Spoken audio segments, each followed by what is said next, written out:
जी, जय माता की। मेरा नाम हो गया जयलाल भाई उर्फ जलंधर गुरु जी। आज का जो कार्यक्रम मेरा रहा, ये छठ पर्व के अवसर पर जो असहाय व्यक्ति है वो लोगों को सहायता देने के संदर्भ में ये प्रोग्राम रखे थे और सभी लोगों को छठ पूजा करने के लिए अर्घ का प्रदान किया गया है, अर्घ वितरण किया गया। मुजफ्फरपुर में आज दिनांक 19 नवंबर 2020 को मुसहरी प्रखंड स्थित डुमरी पंचायत में मां सती नव दुर्गा स्थिति पिंड धाम दर्शन स्थल पर जयलाल भाई उर्फ जलंधर गुरु जी के द्वारा तकरीबन 500 से ज्यादा असहाय लोगों के बीच अर्घ का वितरण किया गया, जिसमें बढ़ चढ़ के लोगों ने हिस्सा लिया। आप देख रहे हैं मुजफ्फरपुर से दिनेश कुमार की यह रिपोर्ट।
बताएंगे आज के कार्यक्रम के बारे में। जी, जय माता की।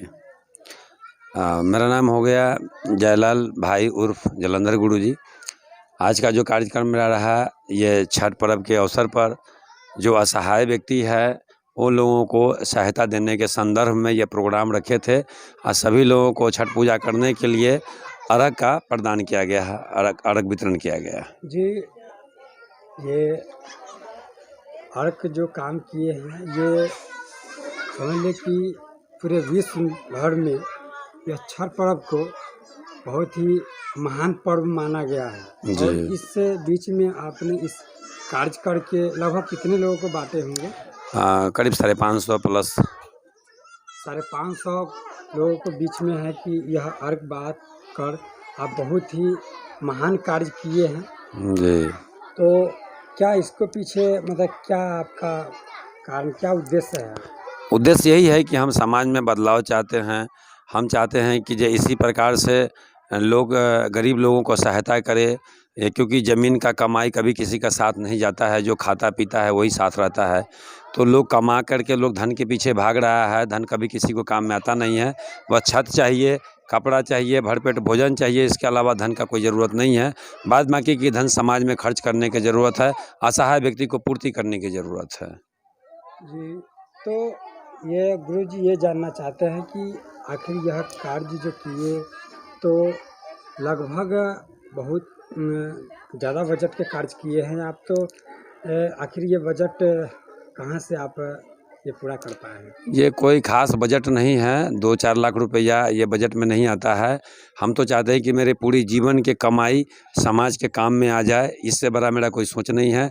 हम जब भी सोचते हैं तो मेरा समाज का कार्यकाल के बारे में सोचते हैं कि मेरा समाज का कल्याण हो, मेरे समाज में असहाय व्यक्ति निसहाय न हो, उनको कुछ न कुछ मंदिर के माध्यम से सहायता मिलता रहे। जी, तो कुछ ये भी जानकारी मिला है, गोपनीय जानकारी मिला है कि यह जो भी कार्य कर रहे हैं ये लगता है कि कहीं न कहीं राजनीतिक से जुड़ा हुआ है, जी ना, तो जी ना, क्या जी लगता ना। है आपको? जी नहीं, ऐसा इसमें कोई सत्य नहीं है, कोई ऐसा सत्यापित विषय नहीं है कि राजनीतिक से हमरे जीवन में भी कभी भी ये कल्पना भी नहीं है, मेरा सोच भी नहीं है कि हम राजनीतिक क्षेत्र में आएँ। ये सब चीज़ों से हम बहुत घिनौना करते हैं, बहुत घृणा मानते हैं, क्योंकि राजनीतिक क्षेत्र में जाने के बाद में अपना कोई प्रतिष्ठा नहीं रह जाएगी और हम उसमें अच्छा करेंगे तो भी, बुरा करेंगे तो भी हम चोर कहलाएँगे।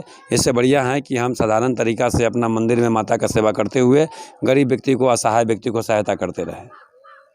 जी, बिल्कुल।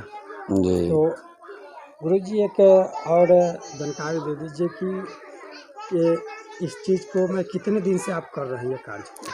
ये मंदिर हमारा 25 साल पुराना है।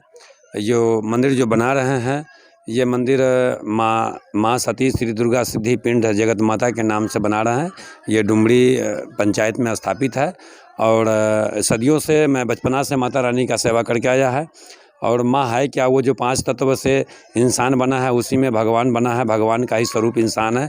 इंसान एक अपने इंसानियत को गंवाते जा रहा है, इसी के बदलाव के लिए इसको बारे में समझे इंसान। इसी के संदर्भ में ये छोटा-छोटा कार्यक्रम करके इंसानों के बीच जागरूकता फैलाने की कार्य करना है। जी। यह मंदिर में कुछ ये जानकारी मिला है कि यह मंदिर में चढ़ाव के लिए मतलब क्या-क्या चीज़ें यहाँ पे लोग लाते हैं जिनको यहाँ से भला होता होगा? जी, जी। और किस हिसाब से भलाई होता है? अच्छा। विशेष में जानकारी ये मैं देना चाहता हूँ कि इस मंदिर का उद्देश्य है कि आप कभी भी किसी भी प्रकार के आपको परिवार में शारीरिक उत्पीड़न होता है तो ऐसे झांसे में नहीं पड़ना चाहिए आदमी को, जैसे भूत, भगत, डायन, जोगिन, कैल, करिश्मा, तंत्र, मंत्र, टोना, टोटमा, इस सब से लोगों को बचना चाहिए, क्योंकि इसके बहकावे में आने के बाद इंसान के साथ में कोई भी मनहानि हो सकता है, कोई भी नुकसान उठाना पड़ सकता है, जान भी जा सकता है। तो यहाँ का चढ़ाना बहुत साधारण है। पान, फूल, दीप से पूजा किया जाता है माता रानी को और हम सभी लोगों का समझाते हैं, जानकारी देना चाहते हैं, समाज को मैसेज देना चाहते हैं कि कभी भी अपने फ़ायदा के लिए, अपने रक्षा के लिए, अपने संतान के लिए किसी का बलिदान न करें, किसी भी पशु का बलिदान न चढ़ाए। और मेरा नारा है एक, जो भूत पूजने से बढ़िया है भगवती पूजो। तो घर में अपने माता का एक पिंड रूप में स्थापना करके और माता को ही पूजा करें। एक पिंड रूप में पूजा करने से समस्त ब्रह्मांड का पूजा हो जाता है, क्योंकि माता का जो भी स्थान स्थापित हुए हैं वो सब पिंड स्थापित है। जी गुरुजी, तो एक चीज़ और है कि अभी जो आप बोले गए हैं कि जो शारीरिक संबंधी समस्या हो तो उसको किस हिसाब से ठीक करते होंगे या क्या उसका कुछ उपाय? और ठीक करने का बहुत सिंपल सी उपाय है, क्योंकि लोगों का जो मन है, लोगों का जो विचार है एकत्रित कर दिया जाता है, उनको बहकावे से बचा दिया जाता है और उनको समय से खान पान करने का रीति रिवाज बताते हैं। हमें से न्यूट्रिशन काउंसलर क्षेत्र से आते हैं, लोगों को दवाई के बारे में, उनके बॉडी के बारे में कुछ जानकारी रहता है हमको, जो उनको हम खान पान के माध्यम से ठीक करते हैं और उनको भूत भगत के बहकावे से बचा करके उनको घर में अस्थायी कर देते हैं और माता रानी का पिंड स्थापना करवा करके और उनको अपने घर में भक्ति और अपने घर में शक्ति का प्रदान कर देते हैं। जी बिल्कुल सही सर। गुरुजी, ये एक चीज़ और बता दीजिए कि जो आप जी। कार्य कर रहे हैं जी। ये तो धर्म का कार्य तो है ही, लेकिन हो सकता है आपको ये,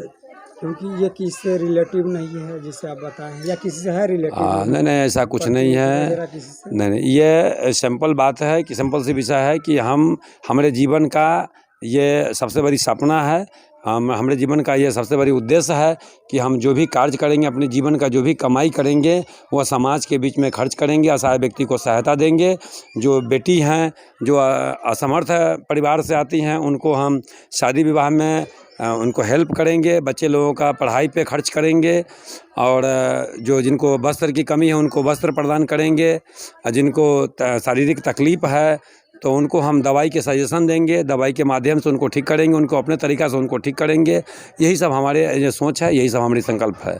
जी गुरुजी, तो एक चीज़ और बता दीजिए कि क्या इसमें कोई सरकारी हो या प्रतिनिधि के साथ में ऐसा जुड़ा हुआ है? जी नहीं, ऐसा कुछ नहीं है। सरकार को हम धन्यवाद देते हैं कि ये कोरोना काल में भी सरकार हर पब्लिक तक अपना मैसेज पहुंचाते रहे हैं और हम कानून को पक्ष में हैं, हम कानून को लेके चलते हैं, कानून को हम विरोध नहीं कर सकते क्योंकि कानून जो भी करते हैं, एक हमारी सरकार है वो एक गार्जियन है हमारे हिंदुस्तान की, और एक परिवार से एक गार्जियन से एक परिवार संभालना मुश्किल हो जाते हैं। और हमारे सरकार जो पूरे हिंदुस्तान की जिम्मेवारी और जवाबदेही लेके चल रहे हैं, तो हम सभी लोगों को कदम से कदम बढ़ा करके सरकार को हेल्प करना चाहिए, सरकार को नियम को पालन करना चाहिए। और रही बात हमारी पूजा पाठ की, हमारी मंदिर की, तो हम सरकार से कोई सहायता नहीं ले रहे हैं और न ही किसी प्रतिनिधि से कोई सहायता ले रहे हैं, और भविष्य में हमको ऐसा कुछ बनने का शौक़ नहीं है और इस सब चीज़ से हम दूर हैं। जी गुरुजी, एक सवाल और कि ये भी हो सकता है जिसको देना चाहिए वो लोग समाज में देते नहीं है, और आप कुछ भी नहीं है तो फिर भी आप है कि अपने समाज के लिए, अपने पंचायत के लिए, अपने क्षेत्र के लिए है कि इस तरह के कार्य को आप कर रहे हैं। तो ऐसा भी हो सकता है कि देखा गया है कि इस तरह के कार्य करने वाले लोगों को, जो कुछ ऐसा लोग होते हैं जो कि उनको जान का दुश्मन बन जाते हैं, तो इस पे क्या आपका मैसेज? नहीं, ये बहुत सिंपल सी विषय है, क्योंकि आज हमारी बारी है तो कल आपकी बारी है। मृत्यु किसी का नहीं है, ये मृत्यु भुवन है, और किसी का मृत्यु से डर करके अगर हम उचित कार्य करना बंद कर दे तो ये इसमें इंसानियत कहीं से दिखता नहीं है। हमारा कार्य यही है कि चाहे परिस्थितियाँ चाहे जो भी आए, हम समाज को बीच उचित कार्य करने से पीछे नहीं हटाएंगे। जी गुरु जी, हमें कहना था कि ये ठीक है वो कुछ नहीं करेंगे, लेकिन फिर भी कुछ होता है ऐसा कि परेशान लोग करने लगते हैं, तो इस पे क्या है? हम तो आस्था और परमात्मा पर भरोसा रखते हैं, और हम अपने जो सच्चाई का मार्ग है उस मार्ग से हम डगमगाते नहीं हैं। कभी जीवन में हम हार नहीं माने हैं, न हारना चाहते हैं, क्योंकि एक दिन हमको भी यहाँ से विदा होना है, तो हम उचित कार्य करके क्यों न विदा हों, जो हम आम आदमी को थोड़ा यूँ ही चले जाएँ। तो हमको यह डर जैसी विचार मेरे मन में नहीं चलता है, और हमको कौन मारेगा, क्यों मारेगा, क्योंकि हम ऐसा कोई कार्य नहीं करने जा रहे हैं, हम तो समाज की भलाई के कार्य करने जा रहे हैं। तो हमको इस सब विषय पर हमको कोई चेतना नहीं है, कोई सोच नहीं है। जी, अपना नाम क्या हो? मेरा नाम हो गया जयलाल भाई उर्फ जलंधर गुरु जी। ज़्यादा करके जलंधर गुरु जी के नाम से लोग अधिक जानते हैं, और जलाल भाई भी लोग कहते हैं। समाज में सामाजिक कार्य करते हैं, लोग हमको ज़्यादा प्यार देते हैं, ज़्यादा मोहब्बत देते हैं, और हमारे जो है कि उम्र का कामना करते हैं। हम भी माता रानी से सभी को, पूरे देशवासियों को, पूरे मानवता को, पूरे जीव जंतु को, हर सिस्टम को, जो प्राकृतिक सिस्टम से तैयार हुआ है उसको छेड़छाड़ ना करे, और हम सभी को धन्यवाद देते हुए ये छठ पर्व के शुभ अवसर पर हम सबको हार्दिक शुभकामनाएं देते हैं। जो लोग अटाका फटाका जो भी हो घाट घूट पर ना छोड़े, और जब भी कुछ ऐसा करते हैं तो बहुत दूरी बना के रखें, सोशल डिस्टेंस बना के रखें, क्योंकि अभी कोरोना काल चल रही है और सरकार की इस पर काफ़ी फोकस है। तो सरकार हमारे लिए कह रही है, तो हमको इस चीज़ को पालन करना चाहिए और उचित तरीक़ा से अपने छठ पर्व को मनाना चाहिए।